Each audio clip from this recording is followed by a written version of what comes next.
So guys, for today's video, ngayon magkakaroon po tayo ng libreng tuli at feeding program sa mga kabataan dito sa San Antonio, Guaguas. Hello, good morning po! Good morning mga kids! Handa ba kayo mag-ibig? Sa halap na anak na Diyos sa Panginoon, maraming salamat po sa Operation Libreng Tuli at feeding program na ginagawa po ng grupo na involved po dito. Maraming salamat po sa na pinamumunahan ni Major Josepana at si Gigi at sa lahat po ng mga volunteer na nandito. Patuloy nawa Panginoon na pagpalain mo ang bawat isa sa amin, ang mga volunteers, maging ang mga barangay sa Antonio. Mga kabataan na mga barangay, ginagawa po sila at gawin po sila ka matapang sa araw na ito upang maging matagumpay po yung operation po ito. Maraming salamat po sa ilang pagpulit pagsamba sa pangalan ni Jesus. Amen. Sa pangalan ng Ama, Anak ng Diyos, Espiritu Santo. Amen. So, palakpakan na natin natin mga sarili. Walang iiyak, ha? Dapat mamaya, matapang tayo. Sabihin mo na sa sarili mo, hindi ako iiyak! Hindi ako iiyak! Sabi niya yan, ha? Pag umiyak kayo. Parang mas kinakabahan pa yung mga parents na nandito kaysa sa mga anak, eh. So, ayan, second. Para magdire-diretso na po tayo, papakilala ko po ang isa sa mga namumuno ng Operation Tuli natin. Palakpakan po natin si Ma'am Gigi Santos Manuel. Yan, ang aming ate. Message sa atin. Hello, good morning. Mga na ako live. Ito na ang start ng pagbibinatan nyo. Bago kayo pumasok doon, hindi ko lang mag-pray kayo para successful ang ating tuli. Tapos, ang always ko lang sinasabi, kung ano yung makikita nyo sa akin ngayon, hope and pray pagdaan nyo, tumulong kayo. Even simpleng tulong lang o malaking tulong lang, napakalaking bagay nun para sa ating mga kapatid. God bless us, God bless us all, and thank you so much sa pagkanoon sa amin dito. Palakpakan natin si Ate Gigi o si Ma'am Gigi. At syempre, para magbigay din po ng mensahe sa atin, natawagan po natin si Barangay Captain Jimmy Rongal, ang ating Barangay Captain na masipag dito sa Barangay sa Antonio, Guaguas. Cap Jimmy, kasi po Cap Jimmy.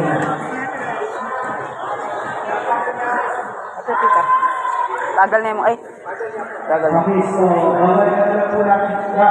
At syempre, hindi ko rin malalagpasan ito yung inaagwapo, inaahat, sikat sa mga sikat, ang Coco Martin ng RMNB.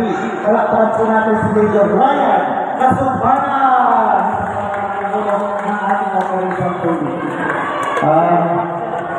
Salamat po. Tuloy yung mga bata, alam na si Coco Martin. Iba pa lang mga natin. Dito po sa Barangay San Antonio, Guaguas. Isang mapagpalang umaga po sa inyo lahat. At sa mga nanunungkulan po natin, lalo na kay Barangay Captain Jimmy Rongal na pinahintulutan at umayag po sila na dito natin gawin yung Operation Tuli ng mga bata. Sa mga kasama na dito, makita ko si Kagawad Sir Edwin Manuel. At sa lahat po na nanunungkulan ng Barangay San Antonio, sa mga magulang. Ito po ay gagawa po tayo ng isang activity. Ito po yung Operation Tuli para sa mga bata. Ito po yung bigay at tulong po ng ating mga mababait na mga advisory group po ng RMNB, ng POC, yung mga stakeholders natin. Sila po yung nag-initiate po dito. Palakpakan po natin sila. Ay, mahina. Yeah.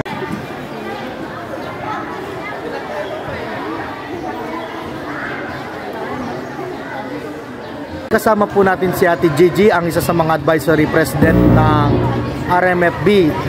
Ayan, so Ate G, so matagal-tagal na natin ginagawa to since after pandemic. So at ngayon nagpapatuloy yung legacy natin. So what is the secret bakit patuloy natin ginagawa yung ganitong ganitong senaryo sa mga bata? Kasi ang secret, wala naman secret yan. Pagmamahal lang at saka tulong natin sa mga bata. Kasi ang Operation Tule, lifetime na natin dito sa kanila yan. Kaya naging legacy ng RMF Victory 302nd and Advisory Group, family ng 302nd, kasama ang Pakamala na mo. Eagles Club, President si Tito Cap Edwin de la Cruz at ang Pakamalan para mabigyan sila ng free Tule operation at the same time may free feeding tayo. So actually, based sa experience ko nung after pandemic na nagpatuloy tayo, grabe no? Almost hundreds, 207 ang pinaka maximum na natulinan natin. Sa isang lugar. Sa Santo Tomas. Pero yung the rest, meron pang mga following months na nagtuloy tayo. Pero syempre, yung nakakatawa lang na legacy doon is yung mga bata sa tuwing nakikita kanila, ano yung nagiging reaction nila? Sabi nila, ay ma'am, kami yung nagpatuloy. Kayo yung nagtuloy sa amin. Thank you. Yan ang advantage na sa tule kaysa sa feeding or relief operation. Pero siyempre yung libreng tuli natin may kasamang feeding program siyempre. So malaking bagay yun sa mga bata na bago sila matuli may laman yung tiyan nila. Kasi after the tule, kaya pinapakain muna natin sila tapos matutuli para after tule makainom na sila ng gamot. Sino-sino yung mga volunteer natin na lagi nating kasama dito? Yung mga volunteer natin ang ating kapulisan ng RMF Victory 302nd, ang company commander namin si Major Ryan Kasupanan, ang AG handler namin si Hepe Mendoza, Jerome Mendoza, at ang aming first commander si Sir Odanza at ang aming first commander si Sir Avila. Siyempre yung mga volunteer natin na nurse sila, Ate Rian, di ba? Ang mga volunteer natin na magtutuli si Ma'am Lydia, si Ma'am Ria, at kasama natin ngayon si Carla. At thank you sa mga volunteer, Direct, thank you so much Ken, at saka sa lahat ng Advisory Group Family, 302nd Family, at lahat ng tumulong para ma-pursue ang project na ito. Amen. So, any message po, siyempre may mga following lugar pa tayo na pupuntahan, pero any message po sa lahat-lahat overall? Sa lahat-lahat po, ngayon nasa San Anton kami kung sino gustong humabol.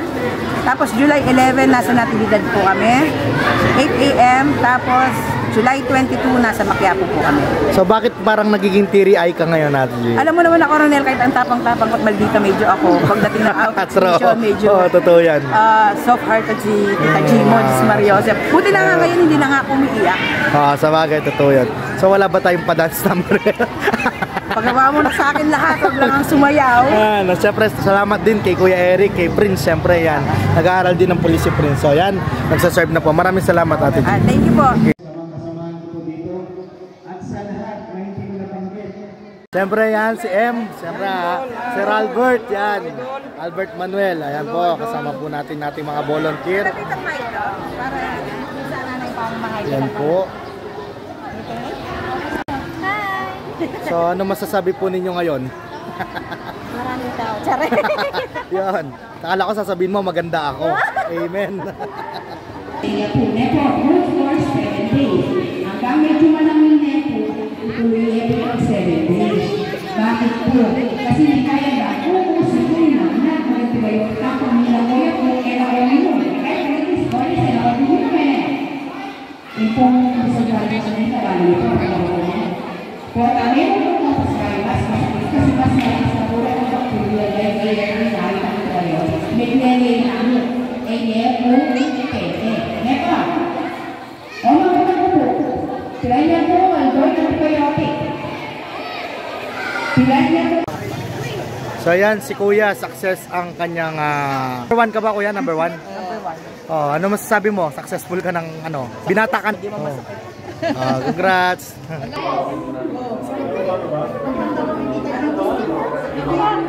Siyempre ang aking classmate, kabarangay, si Carla, isa siyang nurse. So si Nurse Carla, so how many times mo nang ginagawa tayo sa volunteer ng ganito? Kasi nag-work ako sa experience. So ngayon, dito ka naman kasama sa RMF Advisory Council. So kumusta naman ang experience? Okay naman. Yung work ko na... Thank you Carla. Si Nurse Carla yan, guys. So may mga umiiyak, guys, natural lang yan. Mas masakit sa mga anak kaysa sa magpatuli. Operation Tuli kami ngayon. Oh, ba't ka umiiyak? Oh. Hindi yan, kaya yan. Lalaki tayo, ha? Lalaki tayo, ha? Ano po? Hindi kayo. Ready na ba kayo? Di ba?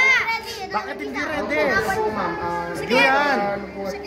Siyempre, para makapag-chicks na ko. Injection pa na. Sige, bigay pa. Sabi mo. Dali masakit. Ano na? Sabi mo kakumyak. Ate kong pamuisat kaya kanya laga. Daddy Ron! Malapit nga mo. Sabi ko lang. Ayan, malapit nga mo. Lord, tipa na ka. Lord. Abe yan, Lord. Malapit na mo na. Sabi nyo last na ako. Ano last na talaga? Ayan, may CJ. Ay, ako ng mesa namin. Minom na may pala. Nakakami na Kuya Kirot. Ano may masalit? Saglit lang yan. Ano nga sabi mo? Anong masakit? Sakit. Ready na ba kayo? Ready? Walang iiyak, no? Iyak pa. Ay, kaya ka. Kung natay kaya ka. Iiyak ka ba mamaya? Ay, di. Maglakad di CJ. CJ! Chacha! Ilan taon ka na? Ito lahat na-inject na to. 6. Ready ka na? Kaya, matapang, di ka iyak. Sige, tingnan yung pinakabata yata to, ha? Na magpapatuloy natin ngayon. Yan.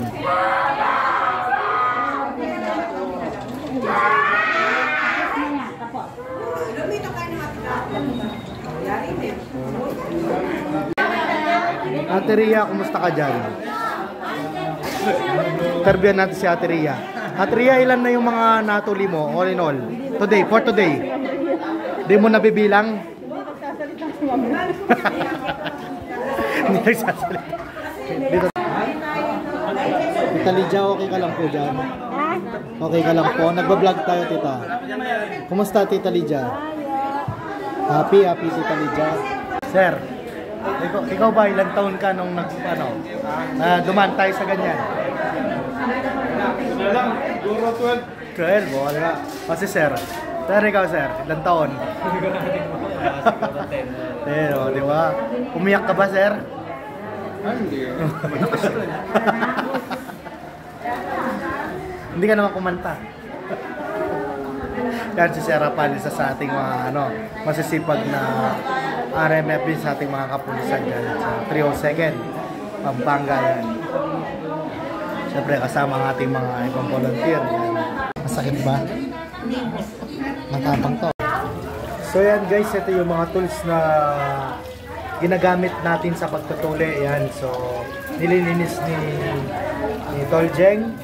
So para magamit ulit. So kada nagagamit, nililinis agad, sinasabon at nilalagyan, pinababaran ng alcohol. Siyempre, isa yun sa masipag na volunteer natin. And siyempre, shoutout natin ang ating kapatid, ang ating Tol She, na nandiyan sa ibang bansa. Ito yung mga namimiss mong mga activities ng grupo natin. Basta ingat ka lang dyan, pag umuwi ka, magkakaroon ulit ng ganito, di ba? Miss you, Tol, miss you. Meron tayo ng Operation Tule. At next na ako. Next ka na, next. Ito. Kapit, ha? Ito.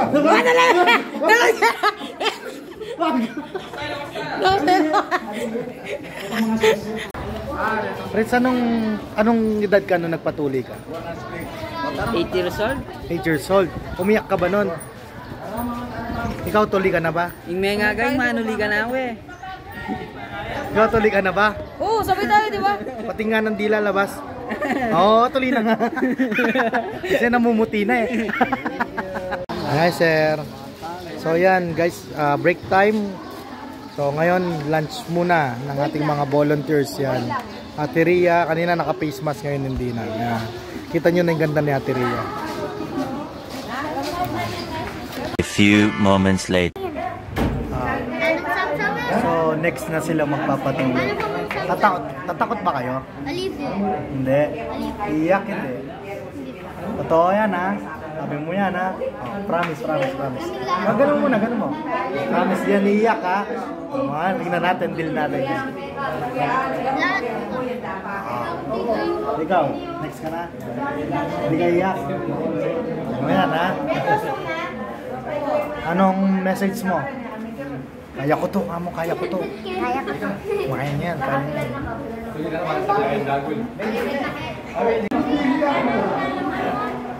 Po. Yan po yung mga magpapatuloy natin. Ay, sir. Sama ka, sir. Ay, kaya lalaw eh. Masakit bali. Sa first row.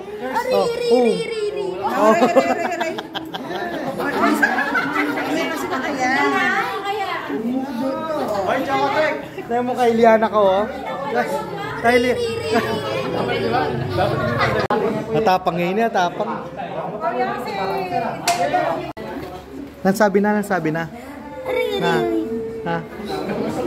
Ha? Mana pa pakipasan mo, Pam? Makanano?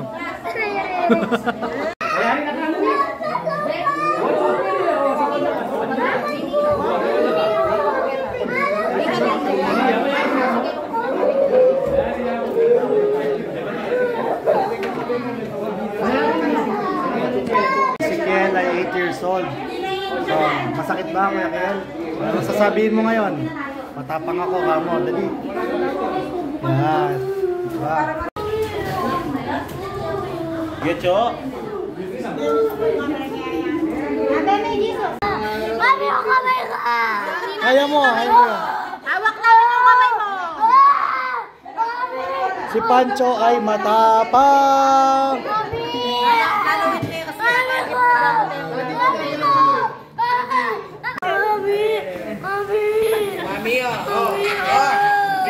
Ang tapang ni Pancho. Yan.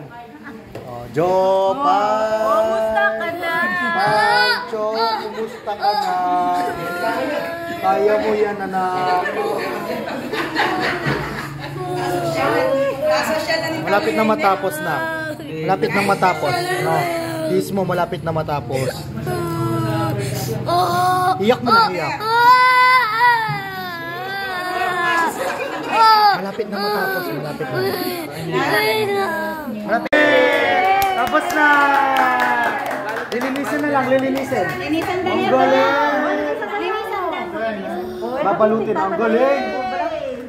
Malakas po yung kaluluwang nandyan sa kanyang katawan. Kaya umangat po yung kanyang dibdib. Ano umiyak? Ano masasabi mo, sir, sa lagi natin na mga operation na nagtatagumpay na ganito? Pang ilang operation na po dito? Mabibilang mo ba, sir? Napakarami. So sa experience natin, 10 times na 10 barangays. No.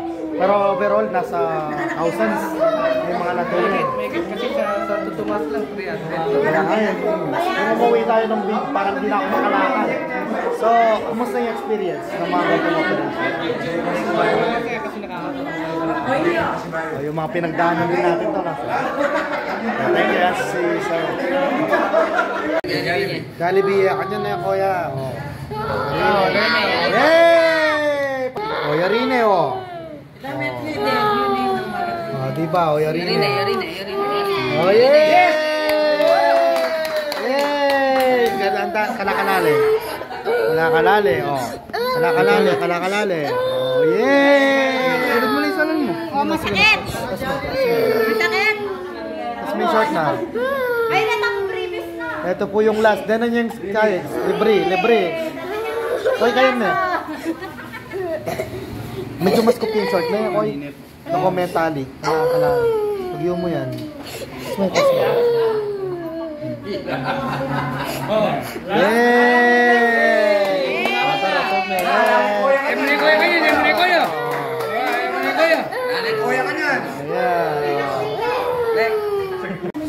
So yan po rin kaya katamong mga masisipag na BHW ng San Antonio, Guagua, Pampanga.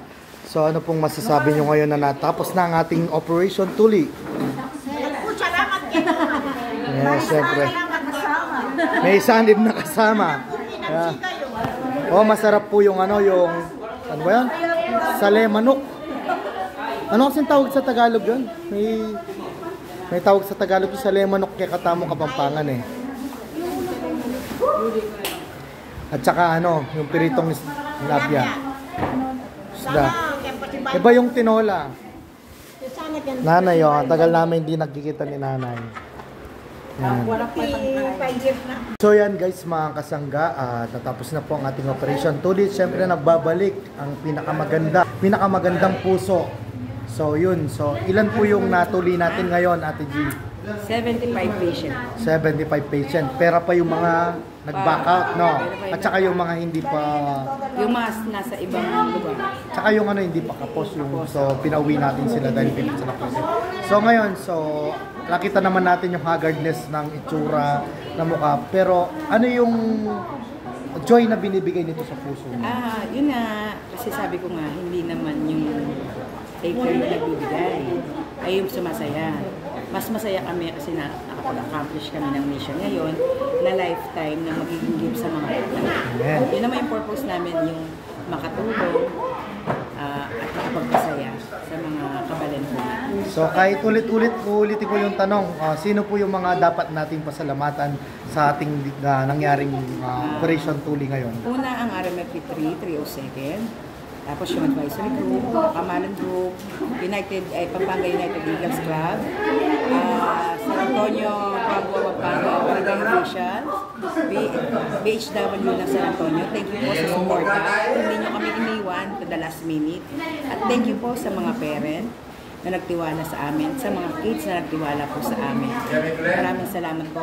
At higit sa lahat, kay Papa God. Thank you sa lahat po ng guidance, strength, protection, at sa tulong niyo po sa amin ngayon, Papa Jesus. Salamat. So yung Operation Tuli na to is since after the pandemic, naging legacy na ng Ate Gigi natin. So, parang ilang years na namin legacy sa 302nd at sa Pakamalan po ang Free Tuli Operation with feeding program, of course. Siyempre yun. See you sa sa next mission namin.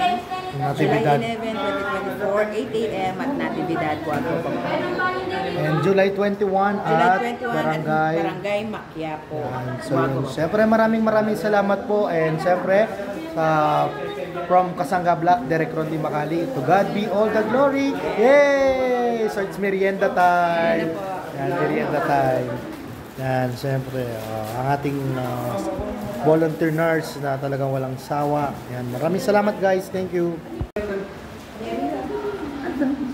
Ma'am Delubio.